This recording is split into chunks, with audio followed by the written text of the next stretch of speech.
exaggeration. It's like a bomb went off. I mean, everything is torn apart.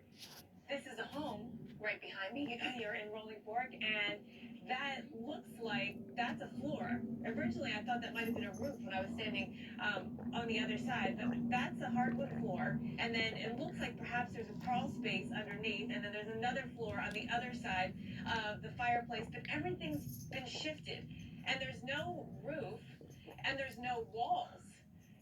It's it's really just beyond words when you try to describe what has happened here and just think about you think about how this played out on Friday night. This tornado came in just before 8 o'clock. It was really only on the ground here for minutes in Rolling Fork, and then it was on the ground for another 59 miles. EF4 tornado. Violent winds, 170 miles per hour. It's devastating, and people have a lot to clean up, plan, figure out what the next steps are. I had the chance to talk to the governor of Mississippi, Tate Reeves, yesterday, and he's, with and supporting the people of Mississippi and here in Rolling Fork all the way. And he also wanted to offer this warning in terms of the recovery process. Well, what I would say to the residents here, and what I've been saying as I walk the streets, is be careful, be cognizant. There's a lot of good out here, but there's also going to be those individuals that are trying to enter scams. And so if someone comes up with trying to help you with FEMA and NEMA assistance, that is likely to happen. But make sure they have IDs and make sure that they understand that the good guys are here to help.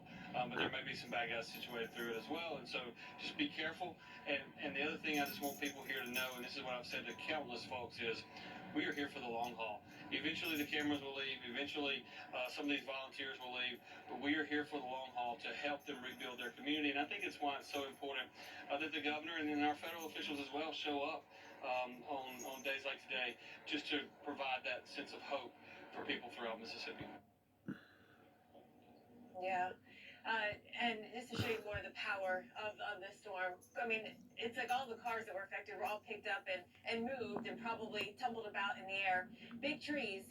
And in this case, I mean, look at where it was chopped off. That's another sign. When you have large trunks of trees like this that are chopped off low to the ground, that, again, speaks to the strength of this tornado. They're still continuing their survey. Folks have asked, could it be stronger? It's possible. Some of the signs of things to look for is they'll look at the vegetation, they'll look at the ground, the grass. Was it scoured out anywhere? Those are some signs of stronger damage even that you can see beyond what they have here. But it's just so much to go through too, Alex. It's a lot of this community of Rolling Fork that was affected. Maybe not every house utterly destroyed like this one, but most of them have some significant damage. Yeah, it just takes time, right, to go through it. As you said, it's so immense in a large area. It's hard to really get it all surveyed and completely done. And just, I mean, it's only day 3 at this point from the event. Thanks so much, Jen. We'll no doubt be checking back with you there. But it is a tough task that these folks have here over the next, I can't even say days. This could be years to get back to where it should be. Certainly is. And then you see this here, firefighters in Rolling Fork hard at work extinguishing a house fire Sunday. The flames ignited after a woman tried to pour gasoline into a running generator, which is a no-no. Yeah, the generator was right next to the home when it caught fire, and you can see there's the flames.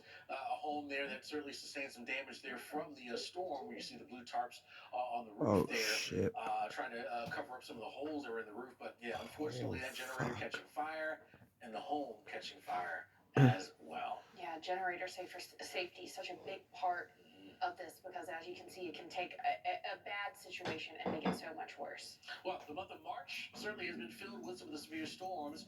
Came in like a lion, right? At the beginning of the month, we had a string of days where we were talking about above to well above average when it came to severe reports.